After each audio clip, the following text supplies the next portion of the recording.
Bonjour à tous. Je vais commencer par me présenter assez rapidement. Donc, Séverine Herel, je suis professeure en psychologie du numérique à l'Université Rennes 2. Je suis venue sur l'invitation des collègues de l'INSPE qui m'ont très très bien accueilli, m'ont fait découvrir l'hospitalité tahitienne. Et mon objectif aujourd'hui, c'est de vous parler un peu de l'impact des réseaux sociaux sur l'apprentissage et la motivation.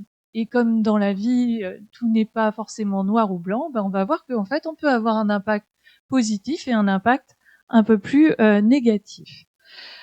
Pour commencer, alors ça c'est les choses que l'on fait habituellement, donc la déclaration des liens d'intérêt. Qu'est-ce qu'il faut noter? Donc j'étais expert à l'ANSES, ce qui sera d'ailleurs l'objet de ma conférence ce soir, donc je vous invite à venir.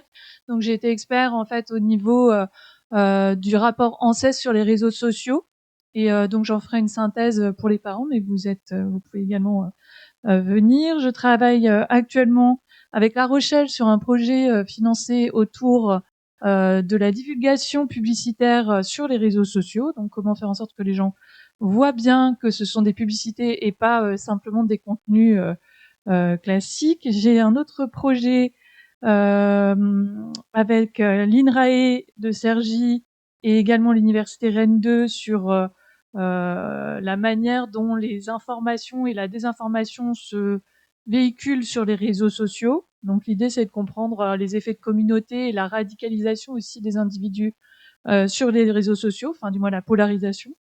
Et puis, je mène aussi avec Bayard une étude de long terme, en longitudinale, donc sur les enfants de 3 à 11 ans, sur la base du volontariat. Et l'idée, c'est d'essayer de comprendre quelles sont les pratiques qu'ils ont avec les écrans et en particulier quels impacts peuvent avoir ces pratiques sur leur comportement socio-émotionnel et quel est aussi l'impact des pratiques des parents dans la famille. Donc c'est vraiment une vision intégrative. Et là, c'est juste une convention de partenariat, il n'y a pas d'échange financier entre nous, c'est entre Lille, Nantes et Rennes. Voilà. Donc aujourd'hui, l'idée pour moi, c'est de vous parler un peu des réseaux sociaux, de voir qu'est-ce qu'ils peuvent apporter en termes bénéfiques, et aussi d'essayer de comprendre comment le numérique peut être utilisé à vocation d'apprentissage. Déjà, pour pouvoir répondre à où est-ce qu'on en est en fait sur les réseaux sociaux, bah, c'est bien de faire un état des lieux. Donc mes données, elles concernent essentiellement les métropolitains, mais bon, je pense que ça sera la même chose ici. Donc au niveau de l'arrivée du téléphone portable, on est à 11 ans, 4 mois. Ils sont quand même 67% à avoir un compte sur les réseaux sociaux en primaire, donc ce qui est énorme, alors que normalement ils ne sont pas censés y être. Parce que je vous rappelle que normalement, en fait, avec le RGPD, la possibilité d'être sur les réseaux sociaux, c'est pas avant 13 ans. On observe aussi 93% des collégiens qui sont sur les réseaux sociaux, qui ont au moins un compte, et 96% des lycéens. Donc là, on arrive vraiment à des taux très importants. Et ils sont où? Alors, 60% des garçons sont sur Snapchat contre 56%. Instagram, 55% des filles, 50% de garçons. YouTube, 98% des jeunes l'utilisent sans distinction de sexe. Donc on voit que finalement ici, pour la jeunesse, YouTube remporte beaucoup d'adhérents. Et on retrouve aussi beaucoup d'usage de TikTok, donc 71% chez les filles et 55% chez les garçons. Donc on voit que globalement, vos élèves, nos élèves de métropole utilisent énormément en fait les réseaux sociaux et ils sont très présents dessus. Et la question que l'on s'est posée d'un point de vue scientifique, c'est est-ce que ça impacte leur performance scolaire? Et c'est vrai que vous, en tant qu'enseignant, j'imagine que tout de suite, oui, forcément, mais en fait, la réalité, elle est un peu plus complexe. Ça dépend comment ils utilisent ces réseaux sociaux. Et là, on revient sur l'idée on est réellement en fait sur l'idée d'usage des réseaux sociaux. Et quand on parle d'usage, ici, on va parler d'utilisation dans un contexte situé avec une population donnée. Donc, difficile en fait de se dire, est-ce qu'on a un impact, est-ce qu'on a un lien, du moins, entre performance scolaire et numérique, performance scolaire et réseaux sociaux. La réalité, elle est un peu plus complexe que ça, et donc, en fait, Astaquet, ses collègues ont essayé de répondre à cette question en 2021. Ce qu'ils ont observé, c'est que, en gros, il y a des études qui montrent des impacts positifs et des études qui montrent des impacts négatifs. Ils montrent qu'une utilisation pédagogique des réseaux sociaux est associée positivement aux performances académiques. Donc c'est quoi une utilisation pédagogique? Ça peut être la recherche d'informations, ça peut être aussi des utilisations guidées par les enseignants. Et donc là, on observe plutôt un impact positif des réseaux sociaux sur les performances académiques. En revanche, un usage récréatif et excessif, donc c'est-à-dire un usage où je vais aller sur les réseaux sociaux pendant que je fais mes devoirs, ou voilà. Là, c'est plus associé à des performances de moins bonne qualité, simplement parce que ça induit un déplacement du temps de travail scolaire. Dans cette situation, on voit qu'il y a des bénéfices et pas des bénéfices, et on voit qu'il y a ce qu'on appelle des modérateurs, c'est-à-dire en fait des variables qui vont changer l'impact des résultats. Par exemple, on va retrouver en fait un impact plus marqué négatif des réseaux sociaux chez les filles parce qu'elles y sont beaucoup plus. On va retrouver également l'impact de l'environnement d'apprentissage. Donc, quand les réseaux sociaux sont utilisés par l'enseignant dans un cadre pédagogique, là, ça va être associé positivement à des performances scolaires. On va retrouver un impact du temps de sommeil. Et ça, c'est vraiment un élément clé, j'en reparlerai un petit peu ce soir. Le temps de sommeil, c'est-à-dire ce qui se passe dans les études, c'est que globalement, on observe que moins le temps de sommeil est bon, et plus, parce qu'ils utilisent les réseaux sociaux, et plus les performances académiques, en fait, vont diminuer. Et c'est particulièrement marqué chez les garçons. On voit aussi que plus le temps passé sur les réseaux sociaux augmente, et plutôt de nature excessive, et plus les performances académiques vont diminuer. Et enfin, on voit qu'il y a des individus, des adolescents, qui sont plus protégés par rapport aux réseaux sociaux parce qu'ils ont acquis des compétences à mieux gérer leur temps, c'est-à-dire à compartimenter un temps de loisir versus un temps dédié au travail scolaire. On a aussi des médiateurs, donc c'est-à-dire en fait c'est des éléments qui vont expliquer le lien entre l'utilisation des réseaux sociaux et les performances scolaires. Donc par exemple, ce qui explique très bien le lien entre l'utilisation et la diminution des performances scolaires, c'est une situation d'addiction ou usage problématique d'Internet. L'idée aussi de vouloir être dans une perspective de cyberharcèlement, ça va très bien aussi expliquer ce lien négatif entre réseaux sociaux et performances scolaires. Et également l'idée d'échanger des contenus à caractère sexuel avec ses autres camarades, type sexting. Ils vont aussi donc conclure finalement que l'impact des réseaux sociaux sur les performances académiques, il peut être positif quand on les utilise à vocation pédagogique, donc pour les apprentissages, communiquer, collaborer, renforcer ses connaissances, et plutôt négatif principalement quand ça se joue en concurrence avec le travail scolaire.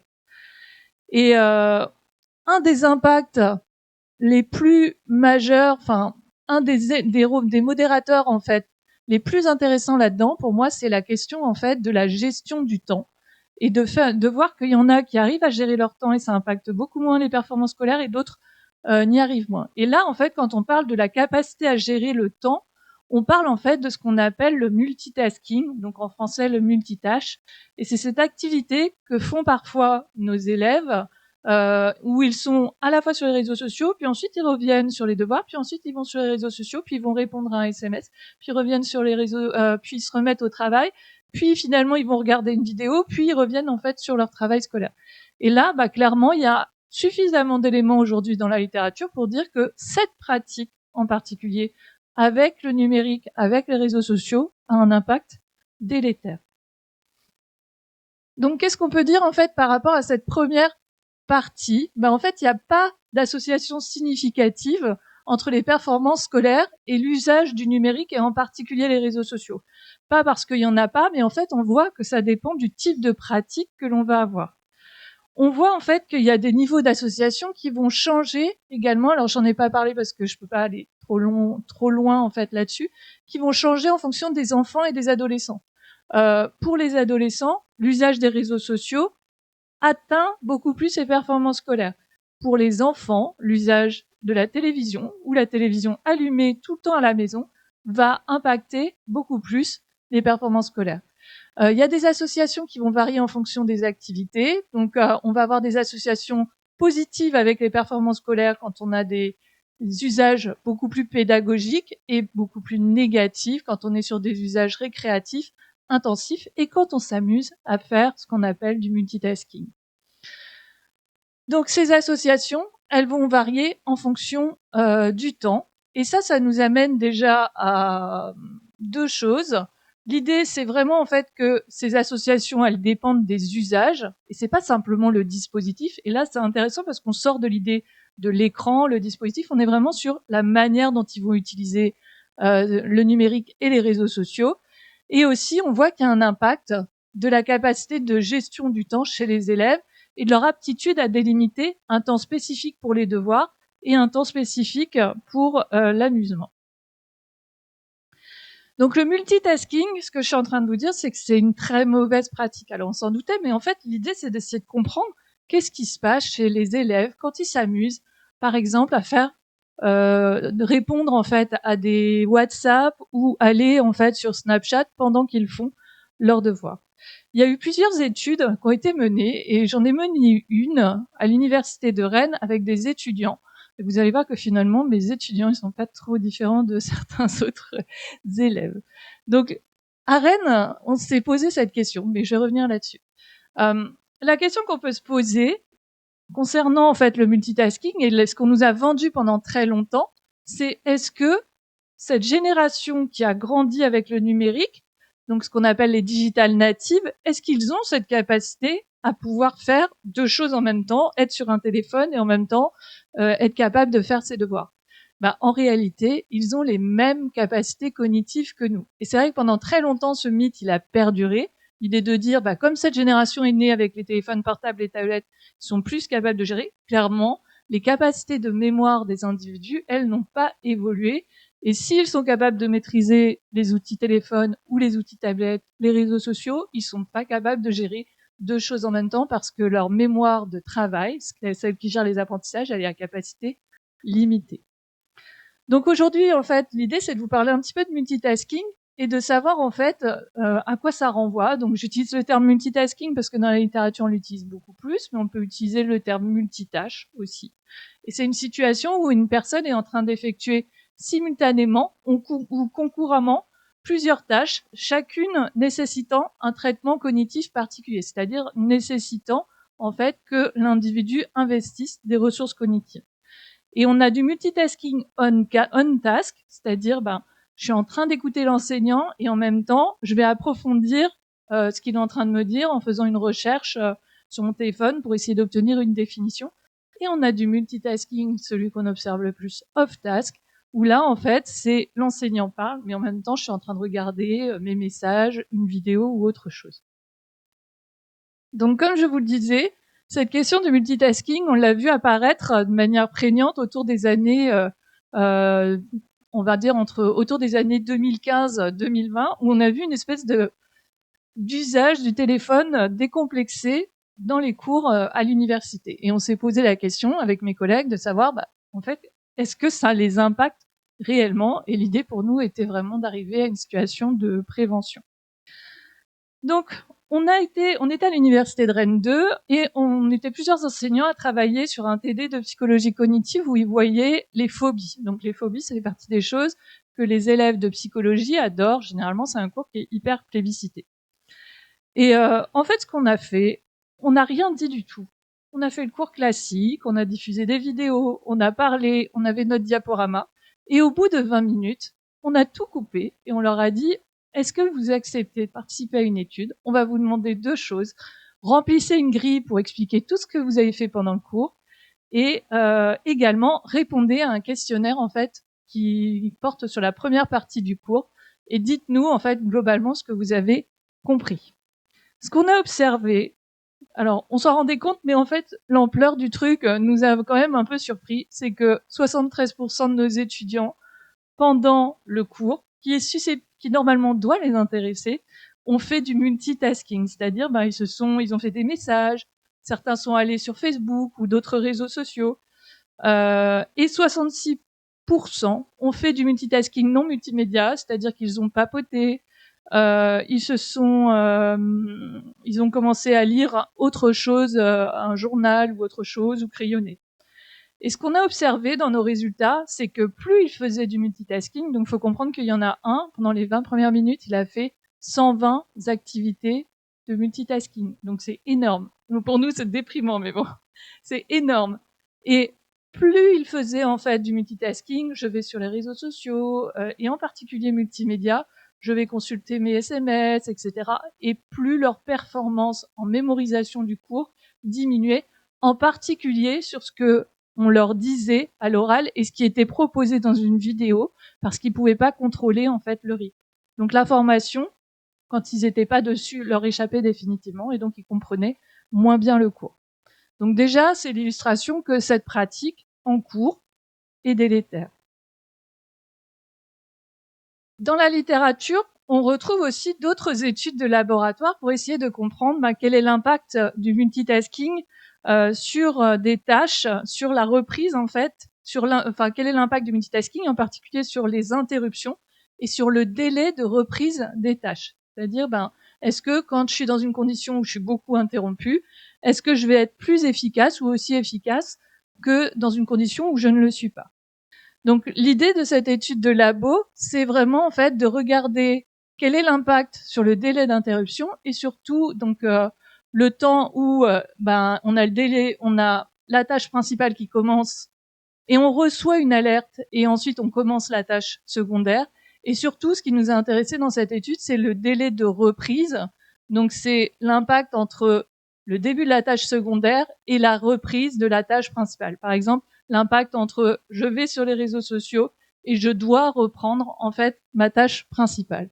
Et ce qui a été observé dans cette étude, c'est que plus la tâche va être compliquée et le niveau de fatigue des individus va être grand, donc ils ont manipulé aussi le niveau de fatigue en leur proposant de faire plein de tâches, et plus le délai de reprise de la tâche principale va être important.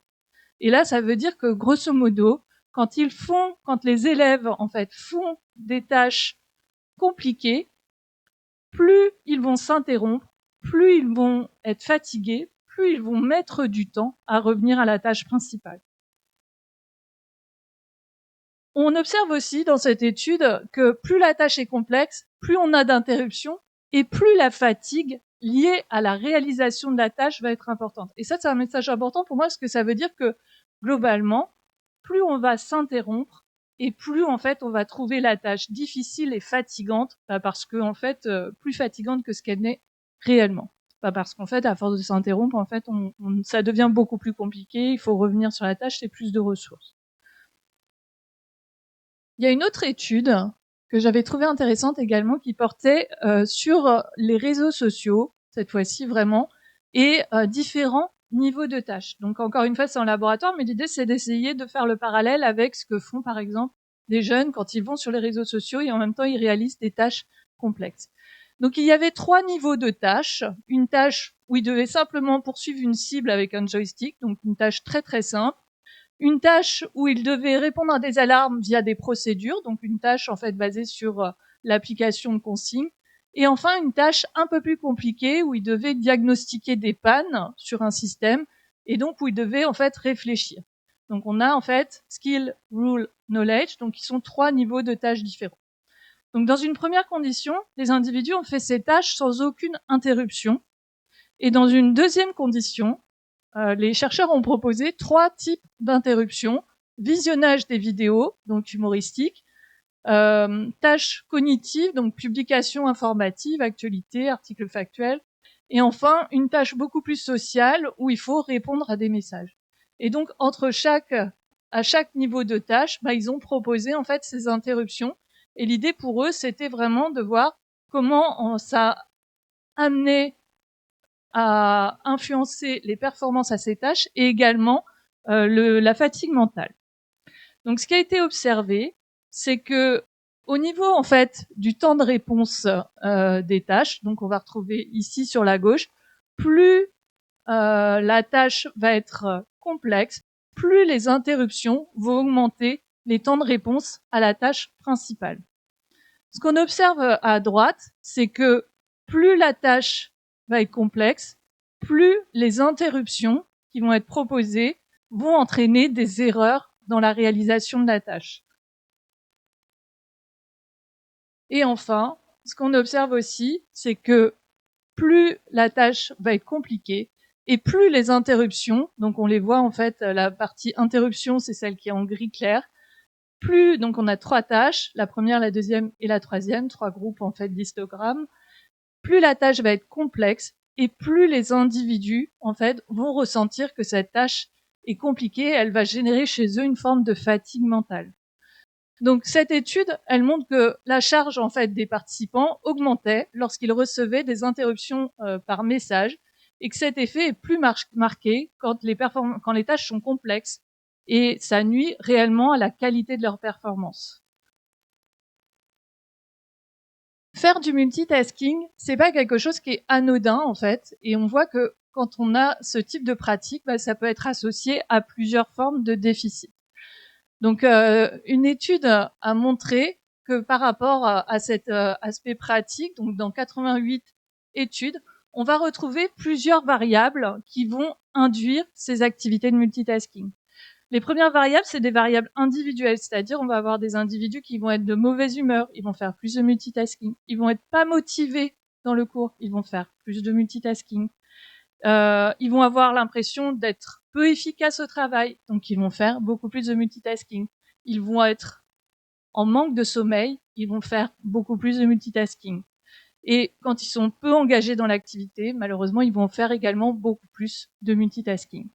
Il y a aussi des variables environnementales qui vont permettre de comprendre ou de prédire ces aspects multitasking.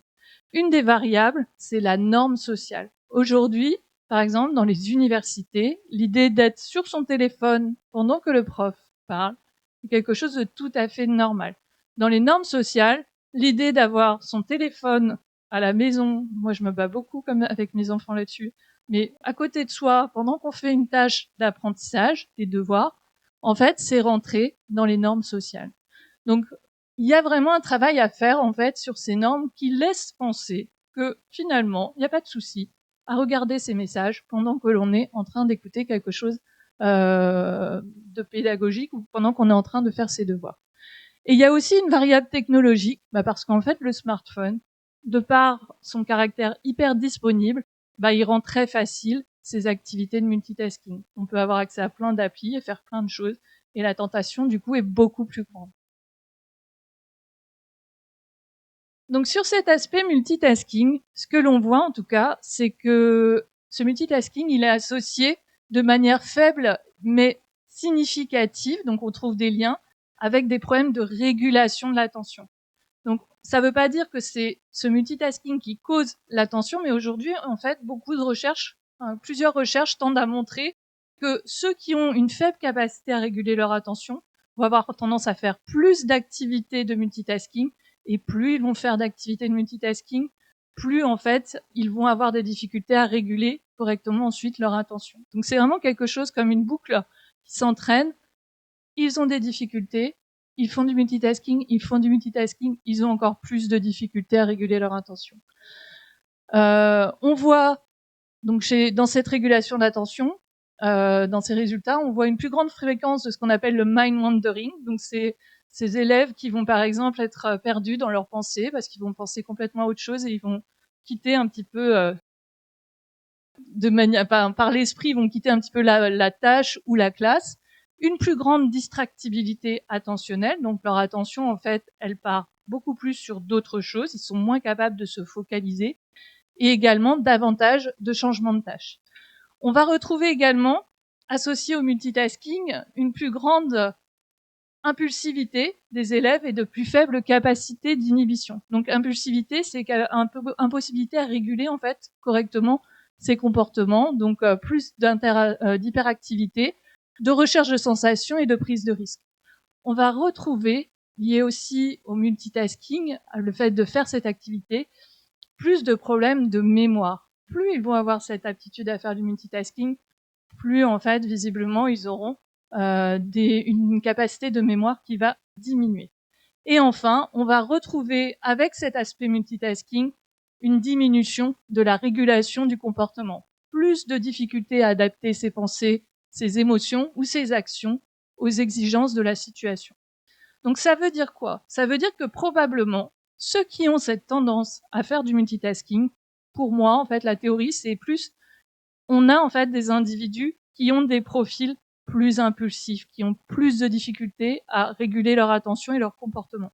Il est possible que chez ces individus-là, il y ait une fragilité qui les amène à faire beaucoup plus de multitasking.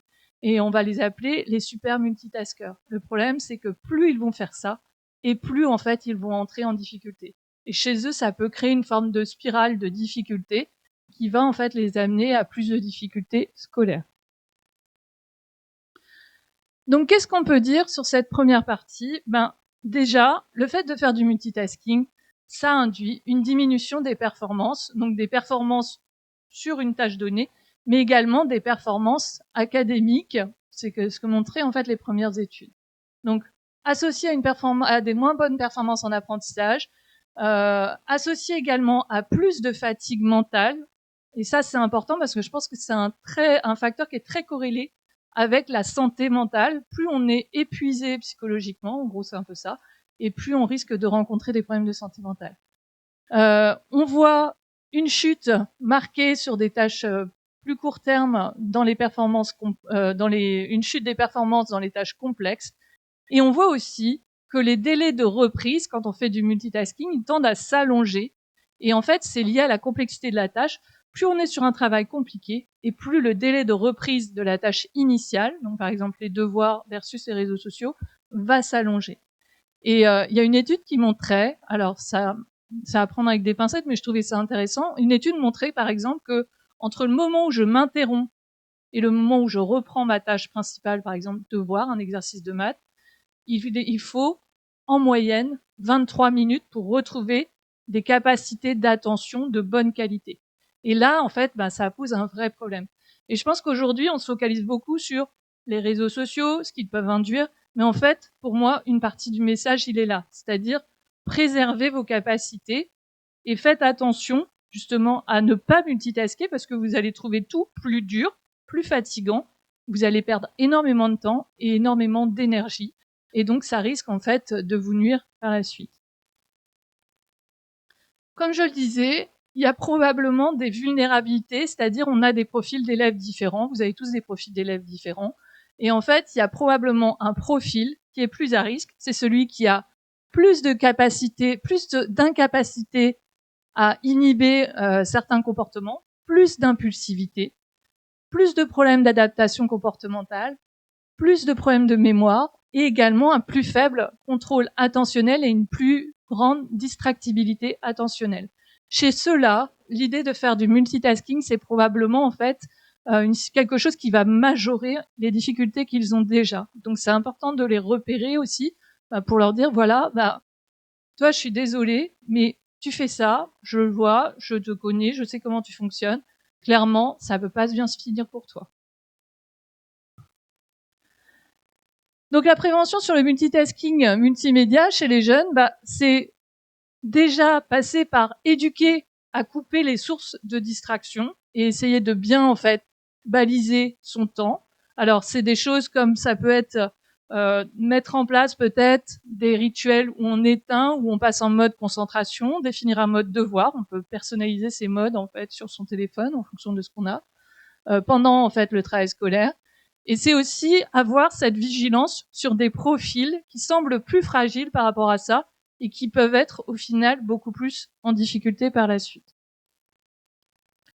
Donc j'ai beaucoup parlé de multitasking et du problème du numérique et de l'apprentissage. Et la question c'est, est-ce que finalement on doit craindre des aspects numériques? Est-ce que finalement toute forme de numérique peut être nuisible pour les apprentissages? Donc on a vu multitasking et l'impact des réseaux sociaux, mais en réalité, est-ce que c'est si simple que ça? Je sais pas si vous avez un peu suivi, mais je suis pas sûre. En Île-de-France, par exemple, l'académie s'est dit, tiens, on va supprimer les manuels et on va les remplacer par des manuels électroniques. Donc gros tollé, évidemment. Et j'ai été interrogée plusieurs fois là-dessus, parce que on voit un peu comme parfois la personne qui dit non mais le numérique c'est pas si simple, ce qui est vrai, hein. Et au final voilà, est-ce que finalement c'est une bonne décision? Et l'idée pour moi c'est de vous montrer que finalement le numérique, on le craint et il y a en fait des mauvaises pratiques avec, mais au final il peut y avoir aussi des bénéfices. Toujours est-il quand on parle en fait du numérique, on parle beaucoup de ce qui s'est passé en Suède. Donc je sais pas si vous avez suivi en Suède, mais ils se sont dit on va supprimer aussi les manuels, on va essayer de faire plus de contenu numérique. Ce qui s'est passé, c'est que leur performance sur Teams, donc l'étude de l'OCDE, a très largement diminué. Ça a été beaucoup attribué au numérique, mais en fait, souvent, les gens, ils ont oublié d'expliquer le contexte éducatif suédois. Dans le contexte éducatif suédois, il y a eu une forme de décentralisation de l'éducation qui a été confiée cette fois-ci aux municipalités. Et donc, du coup, il n'y avait plus réellement de gestion beaucoup plus étatique de ces questions-là. Et là, en fait, en termes de recrutement, ça a permis aux municipalités de recruter des enseignants et malheureusement des enseignants qui n'avaient pas forcément bénéficié d'une formation suffisante. Et donc est arrivée en même temps cette histoire du numérique, et on s'est dit, en fait, c'est de la faute du numérique, et en réalité, c'est un peu plus compliqué. Donc ça a été un peu l'idée de dire c'est la faute du numérique et on va tout changer, ça a été un peu l'écran de fumée sur justement ces difficultés d'organisation. Néanmoins, qu'est-ce qu'on peut dire? Est-ce qu'il faut jeter les livres et puis ne garder plus que le numérique? Et en fait, il y a des chercheurs qui sont allés voir des méta-analyses pour essayer de comprendre un petit peu ce qu'il en était. Donc Delgado, ils ont regardé 54 études dans une méta-analyse et ils ont montré que l'écrit, le papier, donnait une meilleure compréhension que la lecture à l'écran. Mais que cet avantage du papier, il restait uniquement pour ce qui était explicatif, donc parfait en fait pour les manuels. Mais par contre, pour ce qui est du narratif, en fait, il n'y a pas de souci, on peut passer sur des tablettes, donc vous n'êtes pas obligé de jeter tout de suite votre liseuse. On voit aussi que l'avantage du papier reste en temps contraint. Donc du coup, quand on a un élément, en fait, quand on doit lire dans un temps donné, le papier permet plus facilement de faire des allers-retours que le numérique. Donc on pourrait avoir des versions plus efficaces du numérique. On sait aujourd'hui que simplement substituer manuel à une version PDF, ça n'a aucun bénéfice.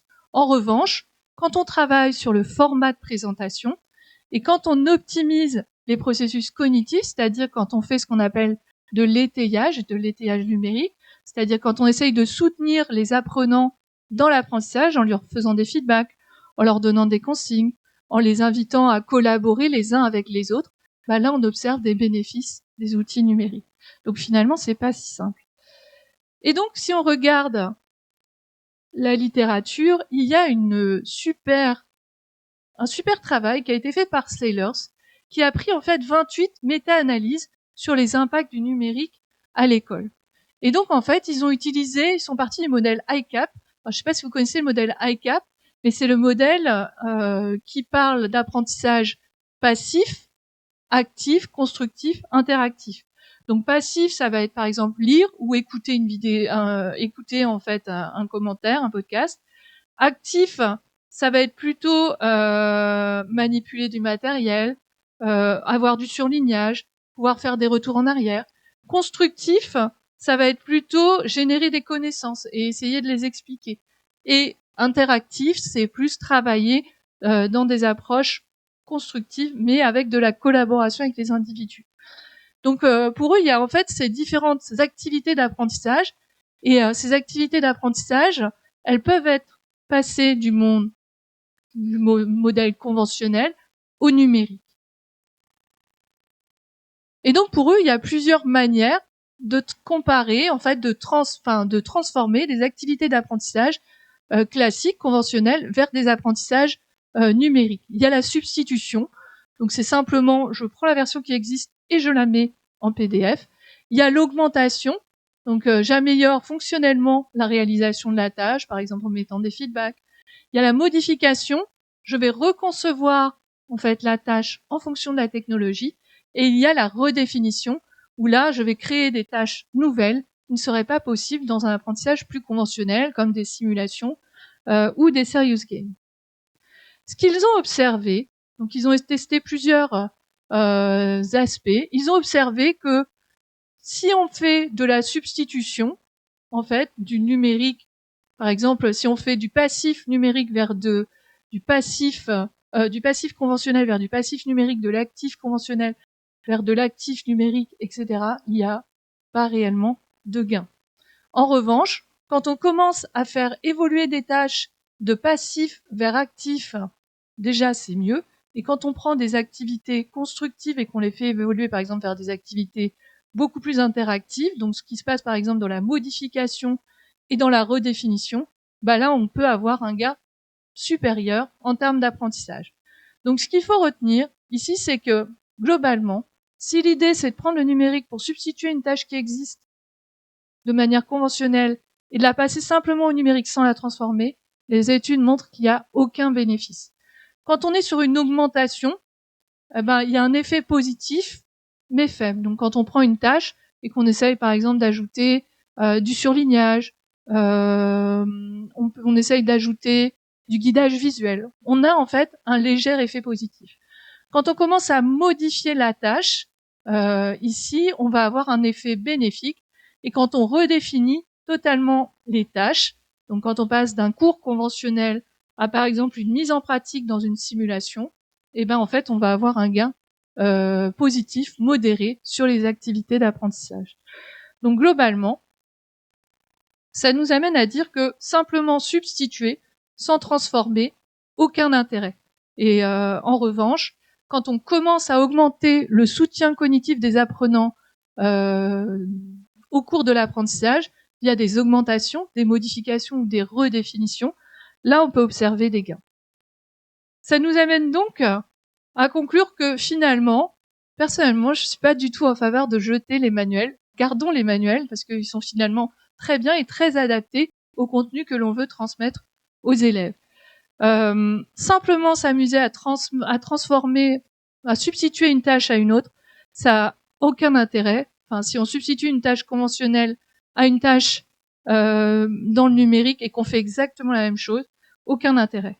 Les technologies, en fait, qui vont être intéressantes, c'est celles qui sont créées pour soutenir les apprentissages.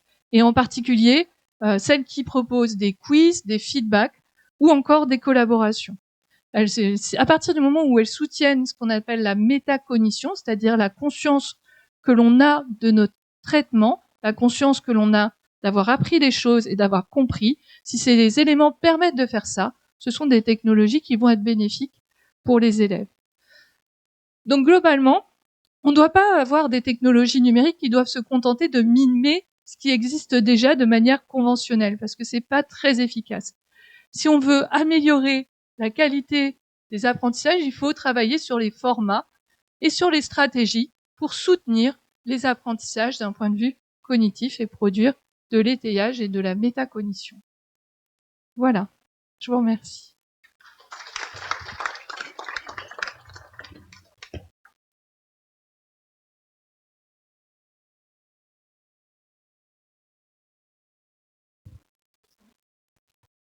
Alors, si vous avez des questions, je vous en prie, je répondrai avec plaisir.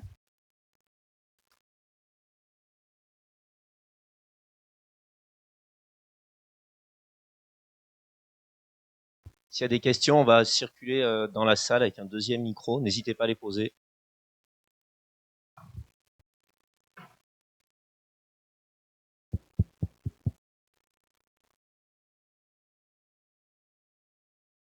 Bonjour, donc merci pour votre intervention. Au début de votre intervention, vous avez évoqué le on-task et off-task. Oui. Et du coup, bon, j'ai peut-être manqué d'attention à un moment, mais est-ce que il y a eu une comparaison des performances quand quelqu'un fait du multitasking on-task et off-task? Alors, dans la littérature, on sait que le off-task est beaucoup plus nuisible que le on-task. Après, toute forme de multitasking, forcément, induit un coût sur notre système cognitif et notre mémoire de travail, et on peut pas tout traiter. Mais quand on est sur les réseaux sociaux, le problème aussi, c'est les systèmes de captation de l'attention. C'est-à-dire, si je regarde une vidéo sur TikTok, il y a une vidéo qui arrive, une autre vidéo qui arrive. Si je regarde, et ça va être plus dur pour moi de revenir sur la partie apprentissage. Si je suis en train de vérifier une définition, je vais forcément rater les informations que, par exemple, l'enseignant va donner à l'oral, mais au final, les conséquences seront moindres que quand je fais du complètement off-task sur un réseau social, sur une vidéo ou autre chose. Donc c'est vraiment, on va dire que il n'y a pas de bon multitasking. Il n'y a pas vraiment de bon multitasking. Il y a du multitasking qui peut être supporté par le système cognitif humain très facilement. Par exemple, vous conduisez, vous écoutez les infos, vous êtes capable de faire les deux en même temps. Par contre, si vous conduisez, que vous pouvez pas répondre à des SMS, donc voilà. Donc il y a des multitasking qui sont mieux pris en charge par notre système cognitif. Donc c'est le principe en fait de la cognition filaire. Donc il y a des fils ou des passages qui sont beaucoup plus adaptés que d'autres. Mais après, on a un goulot d'étranglement cognitif, on ne peut pas tout gérer. Et si par exemple on sollicite la voie visuelle en répondant à des SMS et que en même temps on regarde un cours, on sature notre capacité. Si je vais sur Wikipédia et que j'écoute l'enseignant, je sollicite mon canal visuel et il est limité. Par contre, si je suis sur YouTube ou sur TikTok ou sur Snapchat, là non seulement mon canal visuel est utilisé, mais en plus mon attention, elle est préemptée par ces plateformes qui cherchent à vous garder le plus longtemps possible.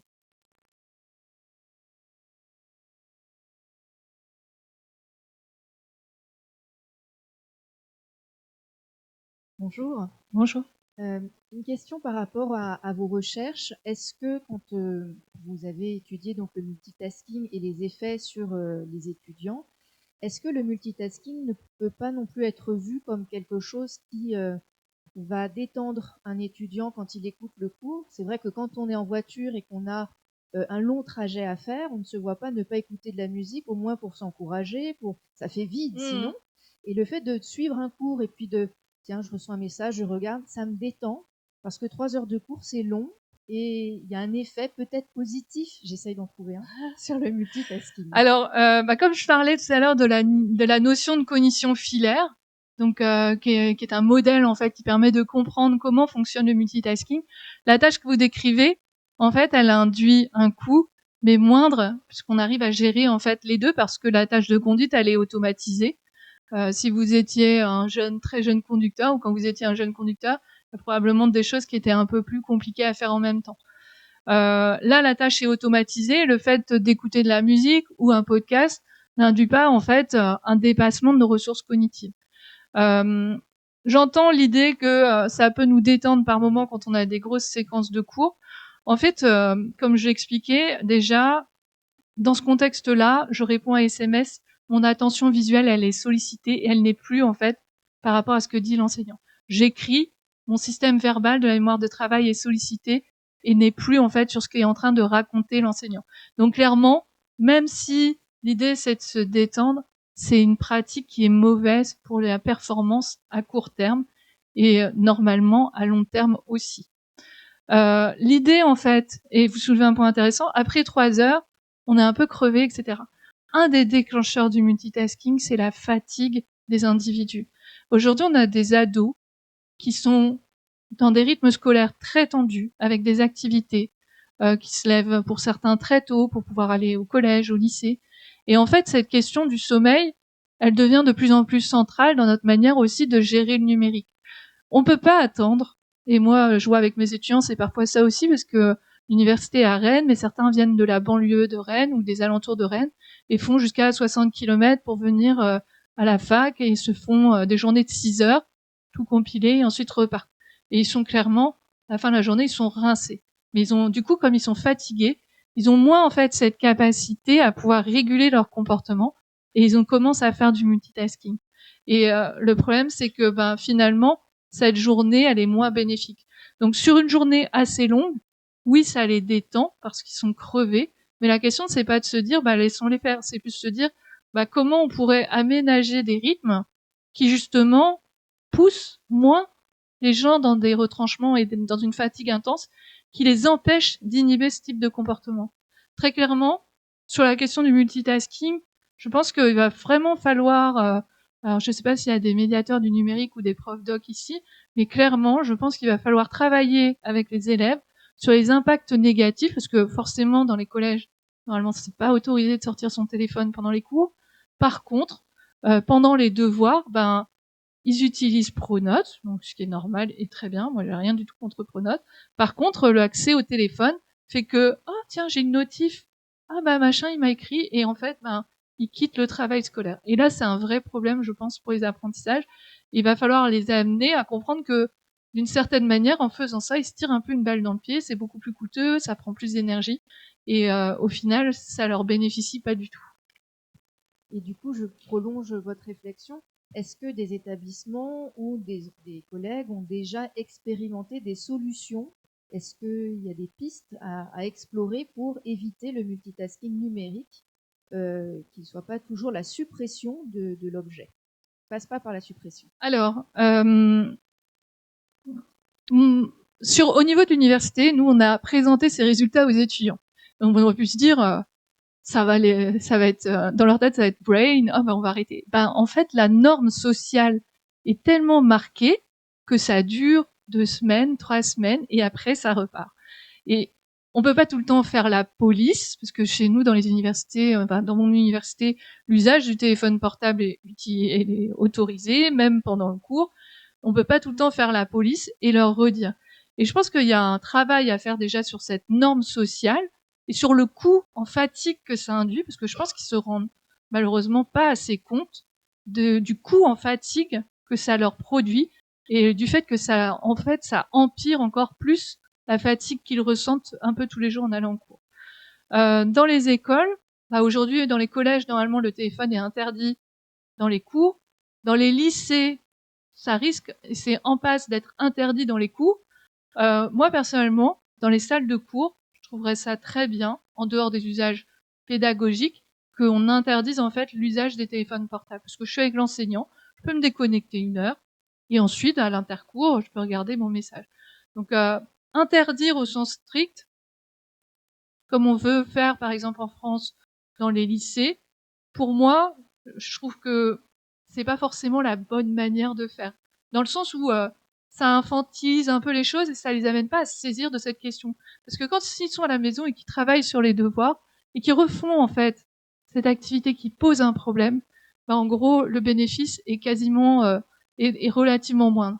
Je suis plus pour qu'on mette en place par exemple au lycée des rituels où on éteint le portable tous le matin et on se dit voilà, on a des moments délimités où on peut ou des zones en concertation avec les élèves où on peut utiliser le portable. Mais clairement, dans cette phase de cours, je pense qu'il va falloir convenir collectivement. Les études, en fait, sont, à mon sens, assez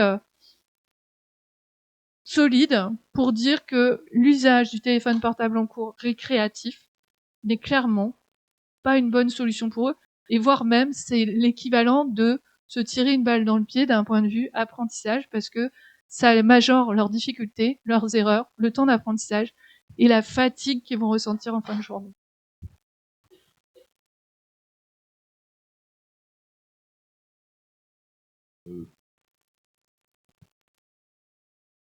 Bonjour. Bonjour.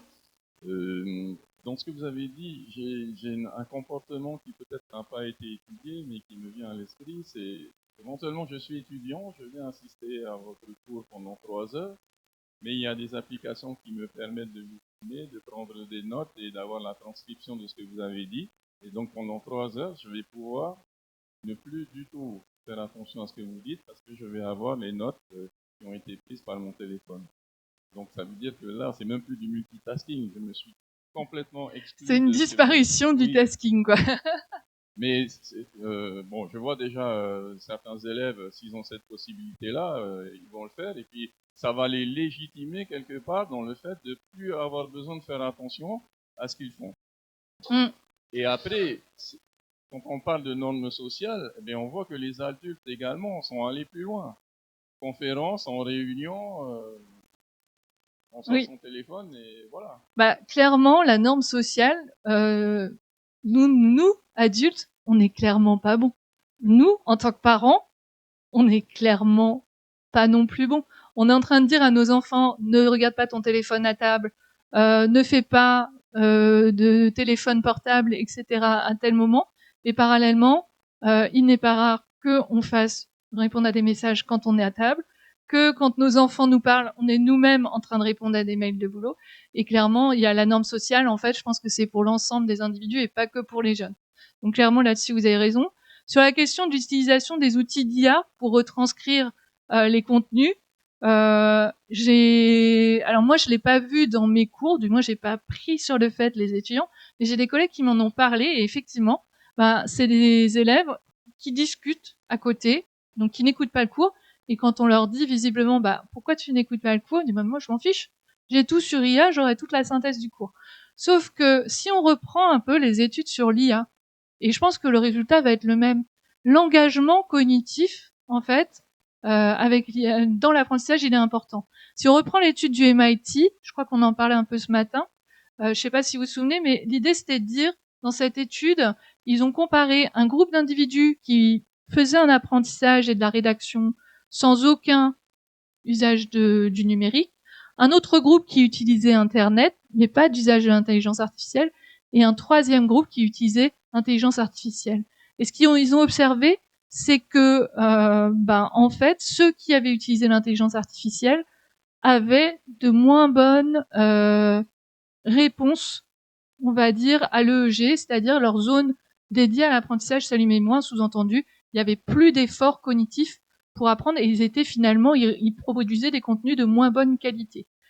Et je pense que par rapport à ça, l'idée de se dire les outils numériques sont pas là pour qu'on leur délègue en fait notre travail. L'idée qui est développée par exemple pour cette étude du MIT, c'est l'idée de la dette cognitive. Si on n'investit pas dans l'apprentissage, si on ne s'investit pas cognitivement, clairement, il y a très peu de chances en fait qu'on ait de bonnes performances. Donc des élèves qui font ça, moi j'ai pas de problème à ce que des élèves photographient. D'ailleurs, je mets les contenus en vidéo pour qu'ils puissent les regarder à la maison. Par contre, quand ils sont avec moi, clairement, je leur demande d'être avec moi. Si en fait, en gros, c'est juste la vidéo et la retranscription, je préfère encore si c'est un CM qui viennent pas. Mais c'est à leur, faut qu'ils comprennent que ça sera à leur détriment parce qu'ils n'auront pas investi suffisamment de ressources pour essayer de comprendre, de faire du lien, etc. Et c'est là où ces outils-là, c'est un vrai problème parce que pour moi, le numérique, il a un impact à partir du moment où il soutient la métacognition. C'est-à-dire, il nous aide à prendre conscience de nos processus et de nos apprentissages. Ces outils-là, ils délèguent en fait complètement la cognition à un système et on active beaucoup moins nos processus cognitifs et on crée moins de représentations. Et là, pour moi, c'est un mauvais usage en fait de ce type de dispositif. Mais là aussi, on pourrait les interdire, mais comment faire? Je pense qu'il y a un vrai volet éducation numérique sur ces systèmes-là pour que les individus, et en particulier les élèves, comprennent le concept de dette cognitive. Si tu n'investis pas de l'énergie dans tes apprentissages, si tu crées pas des processus cognitifs, si tu crées pas des liens référentiels entre les différentes informations par toi-même, en gros, la qualité de tes performances sera moins bonne.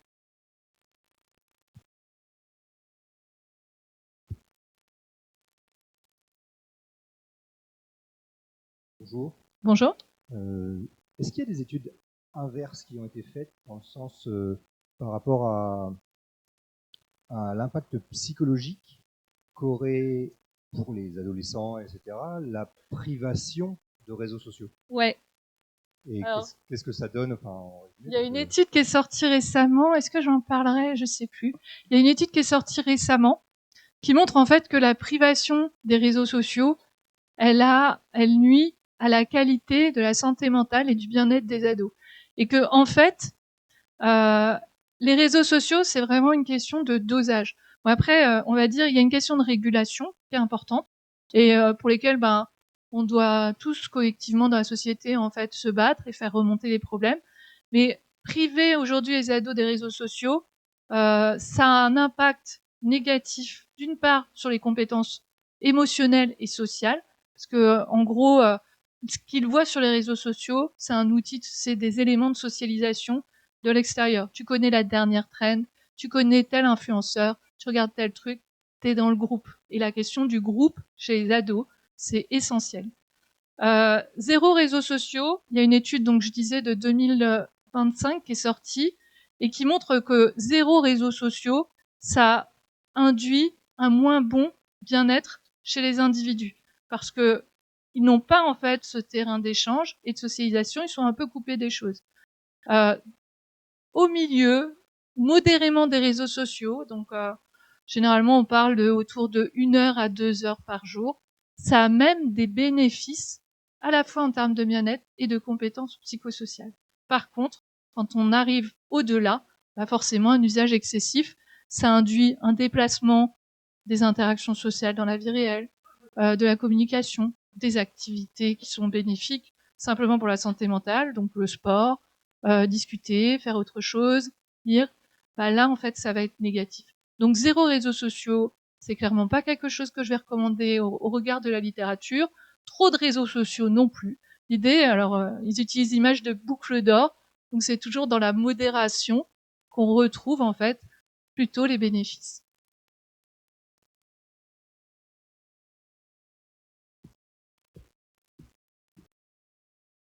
Bonjour. Bonjour. Merci encore une fois pour cette conférence. J'ai une question, c'est par rapport au comparatif des liseuses numériques et du papier. Vous disiez que le papier est mieux. J'ai du mal. Non. Non. Je disais pour les liseuses, ça va, vous pouvez garder vos liseuses. En fait, Mais... quand le texte est explicatif et qu'il est présenté en version papier, il est plus facilement traité parce qu'on peut faire plus facilement des retours en arrière et que c'est plus simple. Par contre, quand c'est un texte narratif, en gros, le numérique, le fait de proposer ce texte en numérique, ça n'a pas d'impact majeur sur les individus. Après, il faut comprendre aussi que les liseuses, ça peut être des outils, et ça on l'oublie, mais pour les individus qui ont des difficultés visuelles qui sont essentielles aussi. Parce que pour moi, là, le papier est un calvaire. C'est vrai? Oui, un calvaire, c'est-à-dire que le soir avant de se coucher, quand il faut, avant de dormir, bah, il faut orienter sa lampe de chevet pour pouvoir lire le livre. On est obligé d'être en position assise. Après, on a mal à la nuque. Alors qu'avec la liseuse, on peut être allongé, tranquille, avoir du texte blanc sur noir. Si c'est un livre technique qui fait 400 pages, si j'ai besoin de chercher une information, je peux lancer une recherche. Quand on a une bibliothèque de papier numérique, faut aller chercher dans tous les bouquins, alors que là, je peux avoir l'information en 2 secondes. C'est dans ce sens-là où... Et puis j'ai vu des études justement disant que le papier est plus favorable au numérique, et c'est là où je me demande comment les études peuvent arriver à de telles conclusions. Alors là, Delgado, c'est plusieurs études qui ont été évaluées sur des échantillons représentatifs de la population, donc adultes, adolescents et adultes. Et là-dessus, on voit qu'il y a effectivement un gain du papier sur les textes explicatifs, donc comment la méiose fonctionne, un concept de physique particulier, etc. Tout ce qui est plus explicatif, ça passe mieux en papier, en particulier parce qu'ils arrivent à mieux gérer la lecture d'informations. Sur une liseuse... Même là, je suis embêté. Je peux pas, sur un papier, écarter avec mes doigts et puis zoomer pour mieux lire. Oui, je vois bien. Mais par contre, sur la liseuse, si vous voulez revenir à l'élément d'avant, des fois, c'est pas si simple, en fait. Enfin... J'ai même eu le réflexe, une fois sur un bouquin, je me dis, c'est vrai que c'est un bouquin, on peut pas zoomer. C'est contraignant. Oui. Mais jusque-là, en tout cas, clairement, il n'y a aucun élément scientifique. Alors, c'est votre expérience, hein. Moi, j'adore, enfin, après, expérience contre expérience, moi, j'adore avoir le livre. Enfin, clairement, je lis tout sur ordi, et le soir, j'apprécie le toucher du livre. Juste ça. Parce que ça me sort un peu des écrans, parce que moi, mon travail fait que mon temps écran, donc ça, voilà. Et le plaisir du toucher, je sais pas s'il y a des gens qui lisent ici, mais moi j'ai le plaisir de l'objet aussi, et de garder l'objet. Mais voilà, ça c'est un ressenti. Les études scientifiques nous disent que texte explicatif, ok, texte narratif, texte explicatif papier, texte narratif, il n'y a pas de souci, en fait, si on les passe en version électronique, ça gêne pas la compréhension. Oui, voilà, j'avais une question. Vous venez de parler du temps d'écran au travail. Je voulais savoir, on a parlé de normes sociales. Donc, est-ce qu'aussi il y a une norme au niveau des entreprises, des organisations? Est-ce qu'il y a des recherches qui ont été menées? Est-ce qu'il y a des demandes au niveau des organisations? Est-ce qu'elles constatent peut-être que le multitâche a des inconvénients ou des avantages? Enfin, voilà, qu'est-ce qui se dessine dans le côté du monde du travail? Alors, la première chose, c'est que normalement, le droit à la déconnexion, c'est dans le droit du travail, il me semble. Il faudrait que je revérifie, mais voilà, chaque individu a le droit de pouvoir se déconnecter en dehors de ses heures de travail, ce qui est très bien. Ce qui est, comme chercheur, on a un peu du mal. Surtout là, je suis un peu en décalé avec la France, donc voilà, mon droit à la déconnexion, il a disparu il a disparu avec le décalage horaire, mais bon. Après, sur les questions le rythme de travail, je suis pas une grande spécialiste des situations de travail, mais certaines études là s'appliquent sur le multitasking aussi bien à la question aussi des interruptions dans les situations de travail. Si on demande à un opérateur de faire une tâche, je sais qu'il y a beaucoup je crois qu'il y a eu beaucoup d'études sur les opérateurs téléphoniques et sur les rythmes qu'on pouvait leur imposer et la quantité de choses qu'on pouvait leur demander. Tout ça parce que, en fait, c'est des populations très à risque par rapport à la santé mentale, avec des situations, des journées très fatigantes et qui peuvent forcément finir en arrêt de travail, ce qui arrange pas les employeurs. Donc, je sais qu'il y a quelques études là-dessus, mais je pense que tout ce qu'on a vu là s'applique aussi bien aux situations de travail que aux élèves. Le problème alors, il y a plusieurs problèmes avec cette interdiction. Déjà, moi, j'ai participé au rapport de l'ANSES, on n'a pas recommandé l'interdiction. Très clairement, on l'a pas fait. On s'est dit, de la régulation et de l'éducation numérique, oui. De l'interdiction, on pense que ça va, en fait, pas marcher. C'est parce que c'est pas une solution qui est à la hauteur du problème et des enjeux posés par les réseaux sociaux. Sur cette question de l'interdiction, moi, j'aurais aimé qu'on attende. Là, je trouve que le calendrier est accéléré, mais parce que les présidentielles arrivent en 2027. Donc voilà. Mais j'aurais aimé qu'on attende un peu les résultats de l'expérience australienne, parce que là, en ce moment, il y a énormément de chercheurs australiens qui sont mobilisés pour essayer de comprendre quels vont être les impacts de cette interdiction, à la fois en termes de pratique. Donc aujourd'hui, les premiers résultats qu'on a, c'est que cette interdiction, elle a symboliquement, bah oui, ça fait bien, mais sur le terrain, on voit que, en fait, elle est finalement assez facilement contournée. À la fois, les élèves ont trompé, les ados ont trompé les systèmes de vérification d'âge. Ils ont créé des comptes avec d'autres personnes de leur famille. Ils ont utilisé des VPN. Ils sont migrés vers d'autres réseaux sociaux qui ne sont pas concernés par l'interdiction parce qu'elle est nominative aux réseaux sociaux.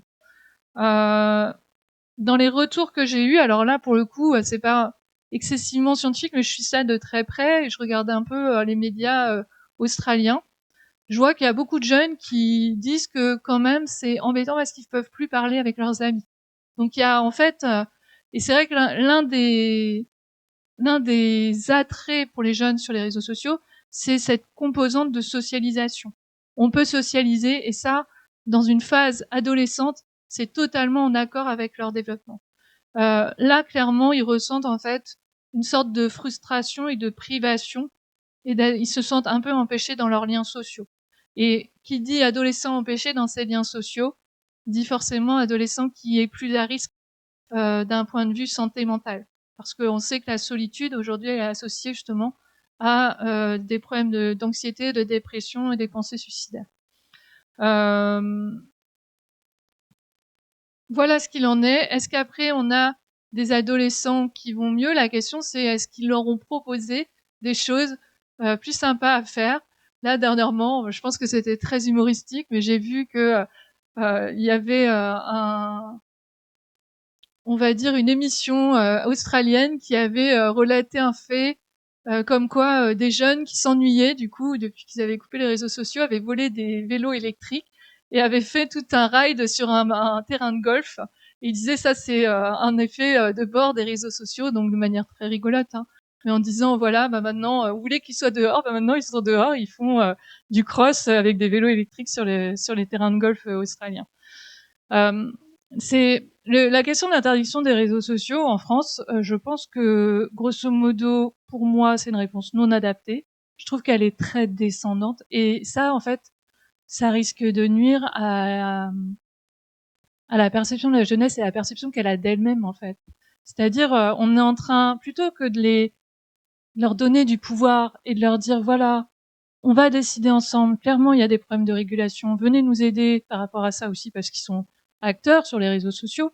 On est en train de leur dire, non, on va vous couper les réseaux. Et puis comme ça, tous les problèmes vont disparaître. Aujourd'hui, on a des enfants, des ados qui ont des problèmes de santé mentale. Certains sont associés aux réseaux sociaux, mais il faut comprendre aussi que sur les réseaux sociaux, certains y trouvent du soutien. Donc c'est pas aussi simple que de se dire, en interdisant, on va résoudre tous les problèmes de santé mentale de la jeunesse. Autre problème, c'est que si on coupe les réseaux sociaux, alors il y a plein de parents qui seront probablement ravis. Le problème, c'est qu'est-ce qu'on fait, qu'est-ce qu'on propose à ces jeunes en parallèle. Si c'est pour dire tu vas regarder le mur de ta chambre ou tu vas rester à la maison, il y a un problème en fait. Aujourd'hui, je pense que l'usage des réseaux sociaux que l'on a, il compense aussi cette vision, enfin cet aspect, cette nouvelle forme de parentalité qui consiste malheureusement, et c'est beaucoup le cas en métropole, à se dire qu'un enfant qui est bien, c'est un enfant à la maison.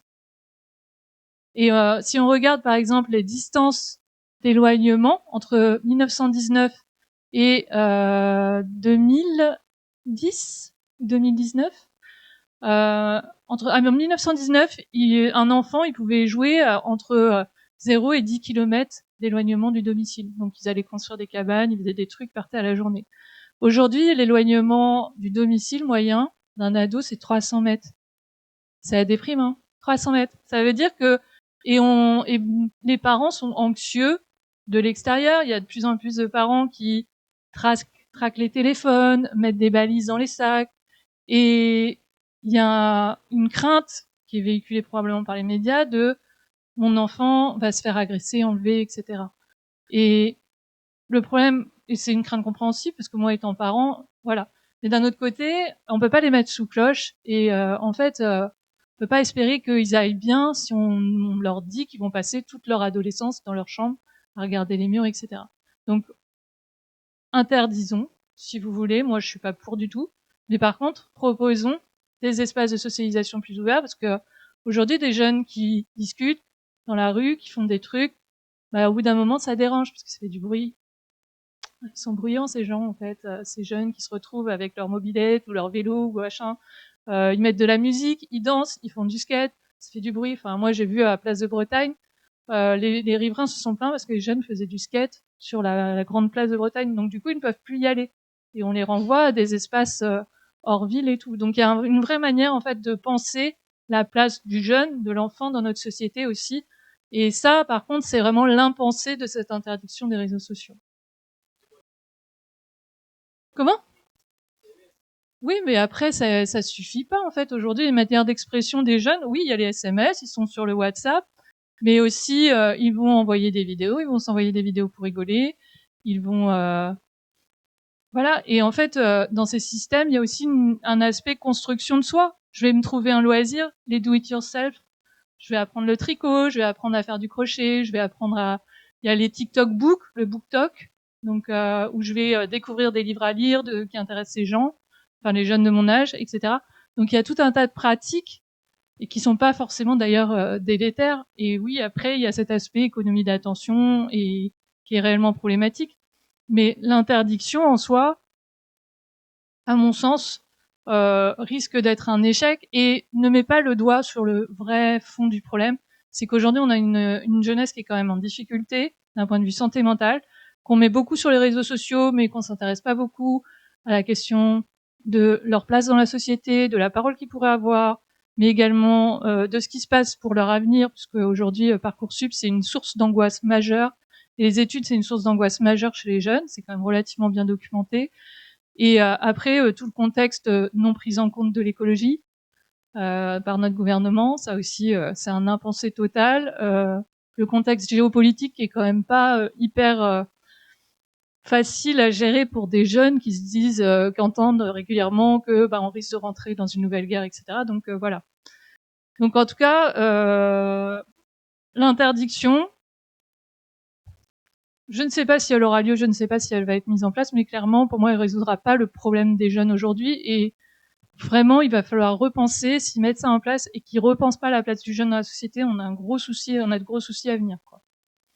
Alors moi, j'ai une... Oui, vous m'entendez là? Ouais. Alors moi, je suis enseignante dans le premier degré, enseignante spécialisée dans les dispositifs d'aide spécialisée pour les enfants en difficulté. Et je voulais témoigner d'un recueil de demandes d'aide de la part des collègues de terrain, où vraiment c'est la posture d'élève qui est inadéquate de ce qu'on peut attendre d'un enfant dans l'écoute. Et 80% des demandes d'aide, c'est un manque d'attention de l'enfant en classe. Alors, nous, les DAZ, on fait ce qu'on peut avec des préventions écrans, on reçoit des élèves qui nous parlent notamment des écrans. Alors, il y a plein de jeux, hein, Roblox et tout ça, on en entend parler plein de fois. Les préventions écrans en CP, 80% des petits ont des Gini. Gini, c'est ici, c'est des téléphones portables. Ah oui, d'accord. Oui. 80% des CP ont des téléphones portables. On leur demande ce qu'ils font avec. Ils jouent majoritairement, c'est même pas une prise de contact. Et en fait, ce qui nous, donc on reçoit les parents aussi, hein, soit en réunion, soit chaque parent avec chaque enfant, on leur parle des écrans parce que c'est quand même la problématique. Alors certains entendent, d'autres non. Mais en fait, on s'aperçoit que nous, c'est une goutte d'eau dans l'océan. Comment est-ce qu'il est envisagé au niveau national quelque chose qui informe ou qui tous les parents, parce que les parents, tu vois, ce soir tu fais une conférence, mais c'est certain que ce seront les parents qui s'interrogent, qui vont venir à ta conférence. En fait, tous ceux qu'on voudrait informer ne viennent pas ou ne voient pas l'ampleur du comment on peut faire pour toucher tous les parents au niveau national, enfin les informer de quelque chose qui est grave en fait, parce que ça se projette sur l'école et dans les classes. Oui. Alors, il y a plein de questions dans cette prise de parole. Alors, par où je commence? La question, en fait, donc là, visiblement, on est sur des enfants à problèmes spécifiques type TDAH, c'est ça? Des enfants généraux.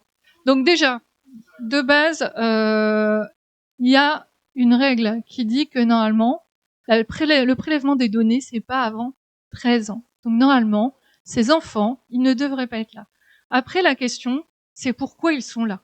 Plus que d'être dans l'idée de dire c'est un problème d'écran, moi, quand vous me le dites, je me dis c'est un problème social, en fait.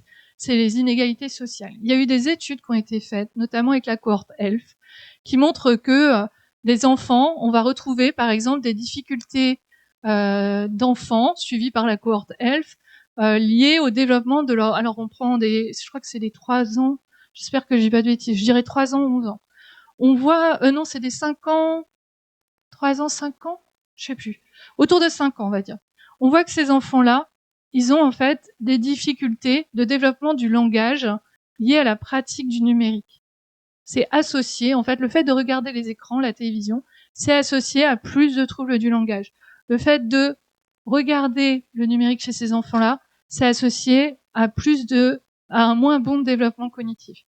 Quand on contrôle les inégalités sociales, quand on contrôle les profils, en fait, de ces parents, c'est-à-dire quand on annule l'effet des inégalités sociales, il n'y a plus de lien entre la pratique du numérique et les troubles du langage, par exemple, où il n'y a plus de lien entre la pratique numérique et le développement. Et en fait, là, quand vous dites ça, vous mettez le doigt sur un problème. Aujourd'hui, c'est les inégalités sociales qui se perpétuent aussi au niveau du numérique. Ce soir, je vais faire une conf.